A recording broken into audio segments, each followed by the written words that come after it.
നവകേരള bus വീണ്ടും service നിർത്തി. കോഴിക്കോട് ബാംഗ്ലൂർ റൂട്ടിൽ സർവീസ് നടത്തുന്ന ഗരുഡ പ്രീമിയം ബസ്സാണ് സർവീസ് നിർത്തിയത്.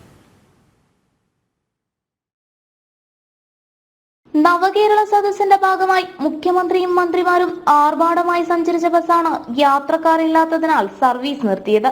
കോഴിക്കോട് ബാംഗ്ലൂർ റൂട്ടിൽ സ്വിഫ്റ്റ് ഗരുഡ പ്രീമിയം സർവീസായി നവകേരള ബസ് ഓടിത്തുടങ്ങിയത് വലിയ പ്രതീക്ഷയോടെയായിരുന്നു. എന്നാൽ ആഘോഷമായി നടത്തിയ ഉദ്ഘാടന യാത്രയ്ക്ക് ശേഷം ബസ്സിനെ യാത്രക്കാർ കൈയൊഴിയുകയായിരുന്നു. നഷ്ടക്കണക്കിൽ സർവീസ് നടത്തിയ ബസ് ഈ അടുത്താണ് വീണ്ടും ഓടിത്തുടങ്ങിയത്. എന്നാൽ ആൾക്കാരെ കിട്ടാതായതോടെ പിന്നെയും സർവീസ് മുടങ്ങി. അറ്റകുറ്റപ്പണിക്കായി ബസ് വർക്ക്ഷോപ്പിലാണെന്നാണ് KSRTCയുടെ വിശദീകരണം. കോഴിക്കോട് റീജിയണൽ വർക്ക്ഷോപ്പിലാണ് ബസ് ഇപ്പോൾ.